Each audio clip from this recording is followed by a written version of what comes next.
This ain't going. Hey, welcome to my channel. I'm Perfect Woman of God. Today I'm talking about being grateful and thankful, which is hard to do in this world due to the fact that most of us, including myself, are somewhat close to living in poverty due to the fact the economy is crazy these days. But I'm just grateful to even be here. Honestly, my uncle right now is in the ICU, and we finna have they finna take him off the life support, and he had a full life though. He's 63, I think. I don't really know him much, but he had a full life, and life is a precious thing. You know, we are going through our stuff, you know, in life. Like right now, looking for a job and things like that. I had 2 jobs, but now I'm looking for just one job. Like, I shouldn't have to work 3 or 4 jobs just to take care of myself. But in this world, it's like, ugh, you be so tired, man. You're working all those jobs. You ain't got no money.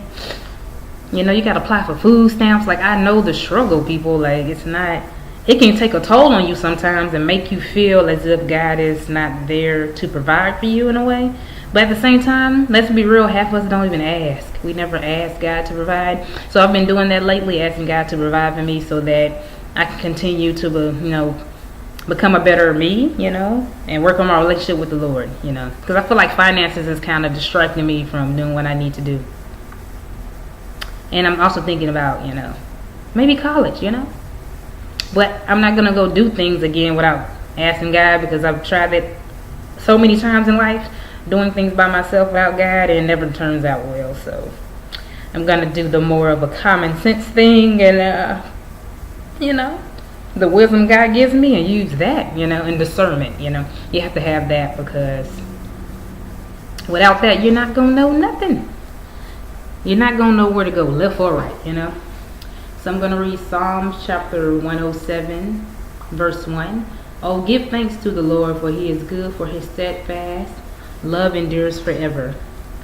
Then I'm going to read James chapter 1, verse 2 through 4.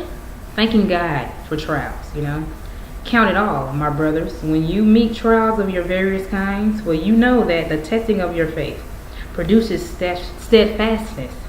And let steadfastness have its full effect, that may be perfect and complete, lacking in nothing.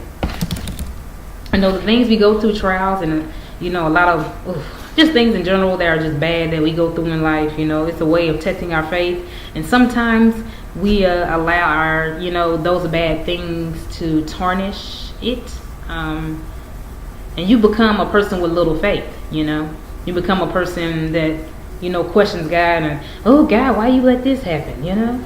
Why you letting stuff? God doesn't let things happen. He already knew it was going to happen before it happened. What are you saying right now? It's in God's plan, right?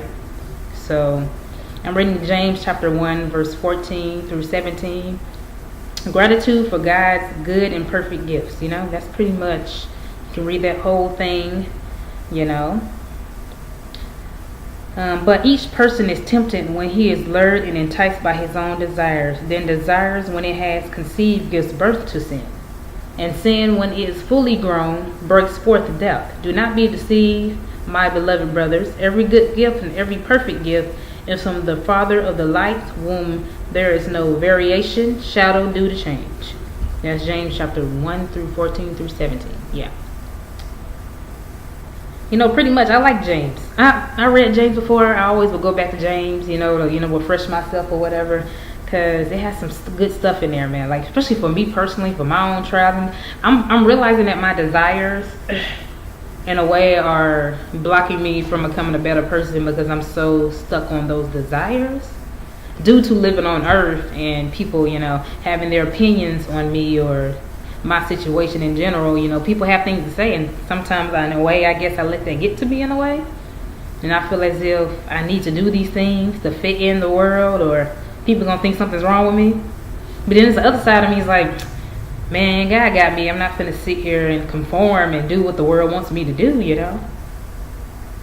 Like, yes, I have desire to be married one day, but I don't want to be married. I just can't. That's why I'm not married now. I cannot be with a man that doesn't love God and pray, read his Bible every day. If I ask a man, hey, You know, if I ask a person in general, like, hey, do you read your Bible and pray every day? And they're like, I kind of do. But what happened is when you stop praying and reading your Bible, you'll tend to fall into temptation and sin.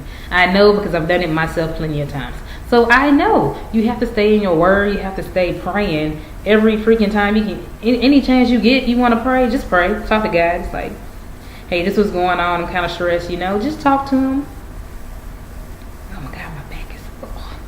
You know, see? You know how you work and you're just... And then also when you work, your body's just shutting down on you. I mean, whew. Like it says in the Bible, you know, your looks will fade. Your body will deteriorate at some point. Your body will get old and sore. And people just so caught up in looks too also. I'm thankful that I'm not like one of those people that are caught in looks. And that let my looks define who I am as a woman of God. Because that's just not right? You know, to use your looks to entice man or... It honestly bothers me when guys just see me as a pretty face and never try to get to know who I am as a person. But I can say I've met a person that we always been friends, but I feel like we're both on the same page when it comes down to how we see the world and how we feel as if, like, you know, this world, it can take you, it can knock you so down sometimes. You know, you find yourself not happy with your situation, but it just lets you know you need to get closer to God. I feel like once people in general, we all just get closer to God in a way, we'll stop feeling so unhappy and we'll feel more whole, more joy, you know. I feel like I need that joy. I need that joy and happiness to keep me going in this world because it's so much wickedness. And I'm young saying this, you know. I'm planning on going to college and I know it's going to be temptation like a whew. And I want to be strong, you know, in the mind and the spirit and the soul to not conform to what the heck I'm about to see. Like, y'all must don't know, college is crazy. People party, drinking, and dudes trying to talk to you, and it's too much sometimes for me, you know. I'm to myself all the time, you know. So I just want you to know, you know, it's okay to, you know, you have your moments where you don't feel grateful or you don't feel thankful, you know. But I tell people, I never said I had it all figured out. I don't have everything figured out. We all don't. We just, you know, I'm more of a go with the flow type of person. And to sit here and say that I have it all figured out is unfair. That's why my channel is called I'm Perfect, you know, Woman of God, because to let people know that, hey, there's people out here like me that are Christians, you know. People will call, you know, of course, Christians, but woman and man of God, like, you know, that put God first and are struggling in the process. Sometimes I feel alone in this fight, you know. It would be good to have someone beside you fighting, but unfortunately in this world, a lot of us are going to be alone for a while until we meet people and find people in our group that's willing to fight. In the process of us fighting, somebody else is fighting with you, you know. That'll be a good feeling. Not saying you have to fight with me, but just to know somebody else is fighting also, you know. We can be that, you know, I fall on you, I pick you up type of person. It can just be on friendship level. I would love to have that type of person for me. I'll be grateful for that, so I will pray for that, because I'll be grateful for, I wouldn't even say a partner, more like a friend more than anything that I can go to and just, we help each other out. We help each other, we level each other out so where we don't go crazy in this world, you know. So that's all I have to say, you know. Being grateful and thankful in this world can be tough. When there's so much wickedness and sadness and poverty and struggle. That's all I gotta say.